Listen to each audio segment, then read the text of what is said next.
Cumprimento a todos os meus irmãos com a paz de Jesus. Seja bem-vindo a esta live do dia 16 de julho. Um feliz sábado para todos vocês. Antes de começar o estudo da Palavra de Deus, vamos orar. Pai querido que estás nos céus, aqui estamos na Tua presença para Te adorar e para buscar comunhão contigo, buscar iluminação do céu, a compreensão e a sabedoria de Jesus para compreendermos o Apocalipse. Pai querido, derrama o Espírito Santo sobre mim e sobre os meus irmãos. Que o Senhor fale ao nosso coração ao abrirmos a Tua palavra profética. Que o Senhor venha nos abençoar no estudo de hoje, pois nós imploramos pelos méritos de Jesus. Amém.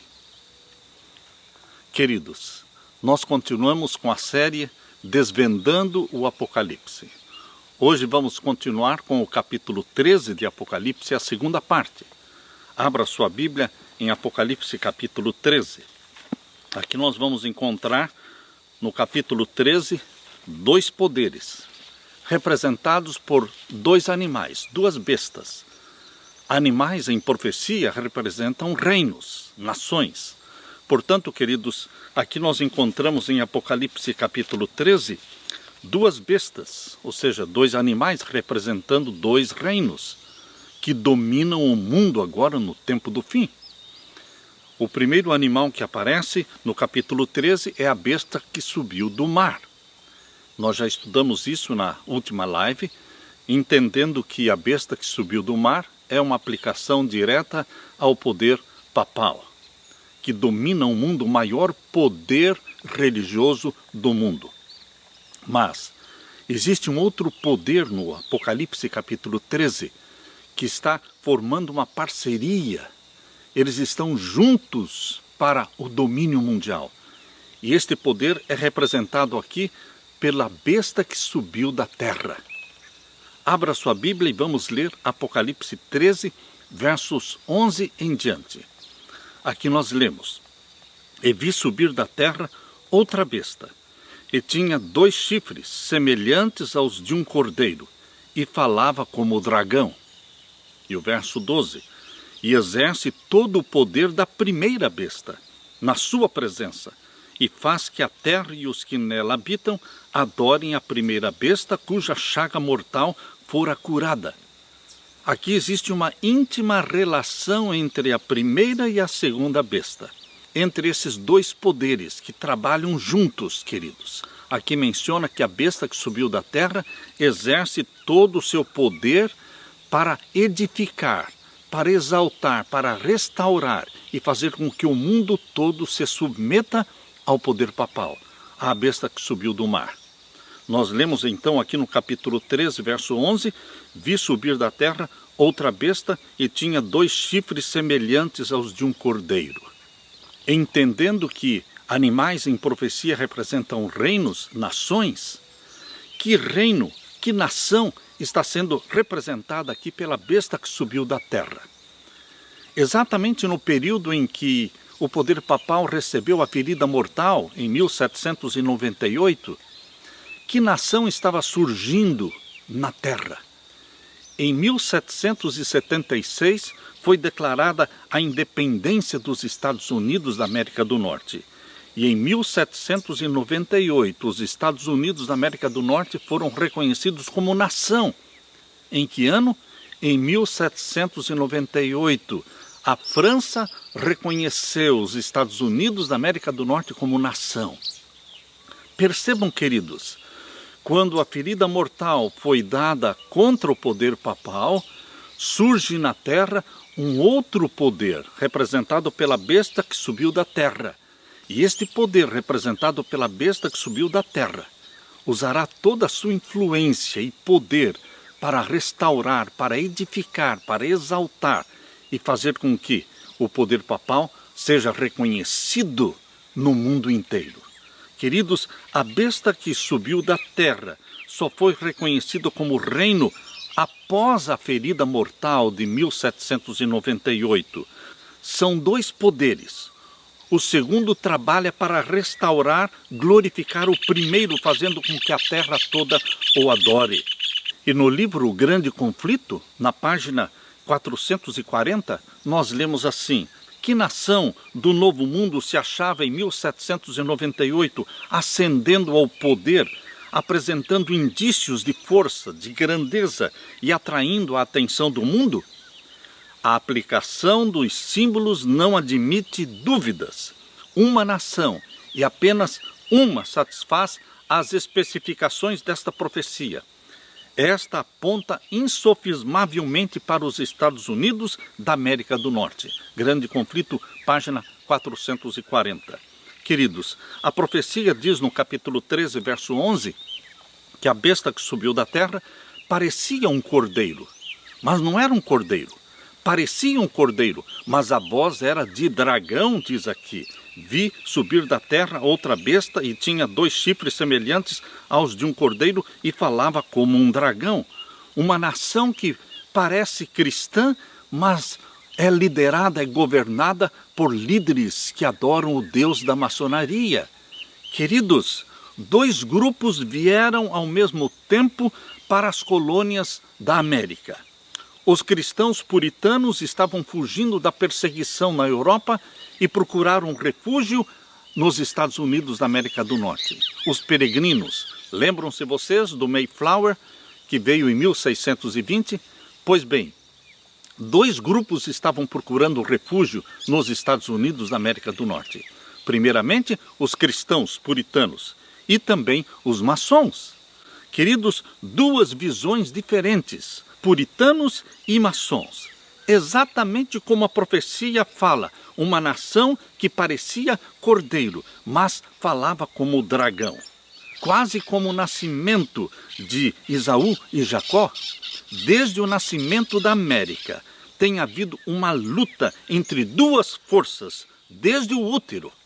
A América nasceu com propósitos cristãos, dos nossos queridos irmãos puritanos, mas, por outro lado, a América também foi liderada desde o seu primeiro presidente pelo ocultismo. George Washington era maçom do 33º grau. É um país em que o presidente toma posse fazendo juramento em cima de uma Bíblia. Em cima de uma Bíblia. Aparentemente, o país então é cristão.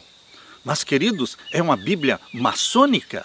É o esforço para unir o cristianismo com o ocultismo. Como pode um país que se parece como um cordeiro falar como dragão? Quem fala pelo país? Certamente quem fala pelo país é o presidente do país. A Casa Branca, na pessoa do seu presidente, é a voz da nação.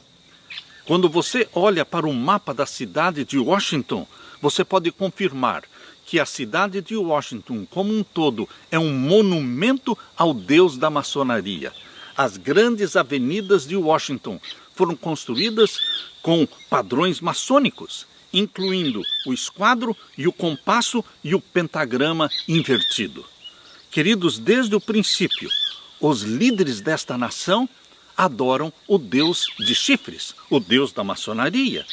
Nós temos uma lista de mais de 20 presidentes americanos, todos maçons. George Washington, o primeiro, também Thomas Jefferson, James Buchanan, James Garfield, Warren Harding, Andrew Jackson, William McKinley, James Monroe, James Polk, Theodore Roosevelt, Franklin Delano Roosevelt e o seu vice-presidente Henry Wallace, William Taft, Harry Truman, Dwight Eisenhower, Lyndon Johnson, Gerald Ford, Jimmy Carter, George Bush pai, George Bush filho, Barack Obama. Todos estes líderes políticos ou foram enganados ou escolheram fazer um pacto com o anjo do abismo. O anjo do abismo mencionado em Apocalipse capítulo 9, verso 11, cujo nome é Abaddon. Abaddon é o nome do Deus da maçonaria. Todos estes líderes políticos escolheram se ajoelhar diante do Deus da maçonaria. Queridos, poucos políticos podem atingir a fama e o sucesso sem dobrar os joelhos a Baal na loja maçônica. ou numa outra sociedade secreta, como a sociedade secreta dos ossos e das caveiras, da qual a família Bush faz parte. Queridos, a cidade de Washington é reconhecida como uma cidade que tem grandes ídolos maçônicos. O pentagrama invertido está bem localizado na Casa Branca. Ali onde está a Casa Branca, ali as avenidas que circundam a Casa Branca formam a estrela de 5 pontas. Queridos, é uma nação que parece cordeiro, mas fala como o dragão. E a fala da nação vem da Casa Branca. No país em que se defende a separação entre igreja e Estado, a religião da maçonaria domina o governo americano. Queridos, num país em que os 10 mandamentos são removidos de edifícios públicos, eles aceitam os ídolos maçônicos. O escritor Ed Decker enfatizou o problema dos edifícios em Washington, dedicados com pedras angulares maçônicas. Os grandes ídolos maçônicos adorados na forma de monumentos, por exemplo, o monumento de Washington, o maior obelisco do mundo, um símbolo do falo, um símbolo do deus da maçonaria, um símbolo do deus Sol, Osíris, o deus egípcio. Queridos, o maior obelisco do mundo está em frente ao Capitólio americano. Mas o obelisco mais antigo do mundo está em frente ao Capitólio do Vaticano. Tanto o Vaticano como os Estados Unidos adoram o deus da maçonaria, representado pelo obelisco. Queridos, o Pentágono é um enorme talismã de guerra. A Estátua da Liberdade, em Nova York, um dos maiores trotes perpetrados na humanidade. Por quê? A Estátua da Liberdade é uma homenagem à deusa da razão, à deusa do iluminismo. A Estátua da Liberdade foi esculpida por um maçom lá na França, Frédéric Berthold, um membro da loja maçônica em Paris. A Estátua da Liberdade foi um presente da França para os Estados Unidos e é um ídolo esotérico de grande significado para as sociedades secretas que planejam a implantação da nova ordem mundial. A profecia bíblica, queridos, aqui em Apocalipse 13, está revelando que a imagem do cordeiro e do dragão é um esforço satânico para unir o cristianismo com o ocultismo. Uma das maiores e mais significantes realizações do ex-presidente Franklin Delano Roosevelt, eleito como presidente dos Estados Unidos em 1932, em 1936, em 1940 e novamente em 1944. Uma das maiores realizações dele foi a revolucionária mudança no desenho da nota de $1. Queridos, o grande selo dos Estados Unidos foi impresso na nota de dólar em 1933, aquela pirâmide inacabada. A pirâmide inacabada, com o olho que tudo vê em cima, é um símbolo esotérico, é um símbolo do ocultismo, é um símbolo do Illuminati, é um símbolo da nova ordem mundial, porque bem no pé da pirâmide está escrito Novus Ordo Seclorum, que significa nova ordem mundial. A profecia em Apocalipse 13, verso 11 e 12 diz que falava como o dragão. E o verso 12 diz, exerce todo o poder da primeira besta na sua presença e faz que a terra e os que nela habitam adorem a primeira besta, cuja chaga mortal fora curada.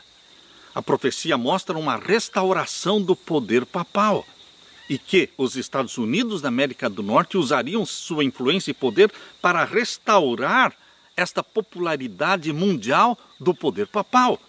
Diz claramente o verso 12, presta atenção, exerce todo o poder da primeira besta, ou seja, os Estados Unidos da América do Norte, eles dominam o mundo da forma como o Vaticano dominava o mundo na Idade Média. Aqui no verso 12 diz, e faz que a terra e os que nela habitam adorem a primeira besta. Os Estados Unidos da América do Norte farão com que toda a terra adorem ao poder papal, cuja chaga mortal foi curada. Aqui na profecia existe uma indicação clara de que Estados Unidos e o Vaticano se aproximariam, se uniriam no tempo do fim para o domínio mundial. Esta separação das relações diplomáticas entre os Estados Unidos e o Vaticano, esta separação ocorreu em 1867. Lembram-se vocês quando Abraham Lincoln foi assassinado? Os Estados Unidos descobriram que o Vaticano estava por trás, tramando a morte de Abraham Lincoln. E quando este fato foi comprovado, os Estados Unidos romperam as relações com o Vaticano em 1867. E somente em 1985, no governo de Ronald Reagan, as relações diplomáticas entre Estados Unidos e Vaticano voltaram a existir. Portanto, queridos, a profecia mostra que existiria esta reaproximação entre a besta que subiu do mar e a besta que subiu da terra. No dia 8 de abril de 2005, por ocasião do funeral do Papa João Paulo II, 3 presidentes americanos se fizeram presentes no funeral. Nunca um presidente americano tinha participado de um funeral papal. E agora, no funeral de João Paulo II, 3 presidentes americanos estiveram ali presentes: o Bush pai, o Bush filho e Bill Clinton. Em 2007, o presidente George Bush visitou o Vaticano e se inclinou diante do Papa Bento XVI, reconhecendo a sua superioridade. E também no dia 16 de abril de 2008, o presidente dos Estados Unidos, George Bush filho, fez uma mega festa de aniversário na Casa Branca com 9.000 convidados para celebrar os 81 anos do Papa Bento XVI. No dia 10 de julho de 2009, queridos, Barack Obama visitou o Papa Bento XVI no Vaticano. No dia 27 de março de 2014, Barack Obama visita o Papa Francisco no Vaticano. No dia 23 de setembro de 2015, o Papa Francisco visita a Casa Branca, selando mais uma vez a amizade e a intimidade entre o Vaticano e os Estados Unidos. No dia 24 de setembro de 2015, pela primeira vez, um Papa fala no Congresso americano.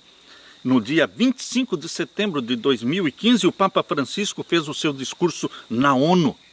Gradualmente, queridos, os 2 governos, o maior governo religioso do mundo, Vaticano, e o maior poder político e civil do mundo, Estados Unidos, gradualmente estão se unindo, se aproximando, exatamente como a profecia mostra.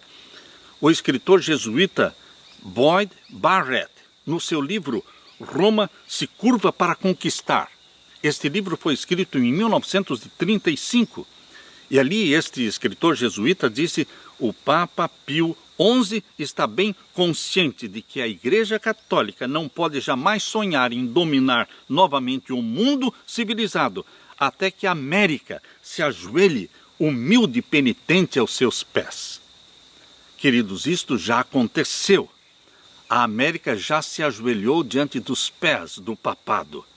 É chegado, queridos, o tempo do decreto dominical ser aprovado no mundo todo e ser implantada a nova ordem mundial. Porque Apocalipse 13 e o verso 13 em diante diz assim: e faz grandes sinais, de maneira que até fogo faz descer do céu à terra à vista dos homens. Satanás está por trás deste poder que parece cordeiro, mas fala como dragão. Satanás fará grandes sinais, de maneira que até fogo faz descer do céu à terra à vista dos homens. E o verso 14: e engana os que habitam na terra com os sinais que lhe foi permitido que fizesse em presença da besta, dizendo aos que habitam na terra que fizessem uma imagem à besta que recebera a ferida da espada e vivia. Queridos, Satanás trabalha através dos Estados Unidos para restaurar o poder papal, exatamente como o finalzinho do verso 14 está falando. Aqui diz: dizendo aos que habitam na terra que fizesse uma imagem à besta que recebera a ferida da espada e vivia. E o verso 15: e foi-lhe concedido que desse espírito à imagem da besta, ou seja, o dragão dá poder aos Estados Unidos da América do Norte, para que também a imagem da besta falasse, e fizesse que fossem mortos todos os que não adorassem a imagem da besta. Um decreto de morte. Primeiramente será um decreto dominical, uma lei dominical. E depois virá um decreto de morte contra aqueles que não se submeterem ao poder papal. Agora o verso 16. E faz que a todos, pequenos e grandes, ricos e pobres, livres e servos, lhe seja posto um sinal na sua mão direita ou nas suas testas, para que ninguém possa comprar ou vender, senão aquele que tiver o sinal, ou o nome da besta, ou o número do seu nome. Aqui é a sabedoria. Aquele que tem entendimento, calcule o número da besta, porque é o número de um homem, e o seu número é 666. Queridos, no livro Grande Conflito, na página 449, é-nos declarado que as igrejas protestantes da América, elas forçarão o governo para que imponha a lei dominical. Isso está na página 449 do livro Grande Conflito.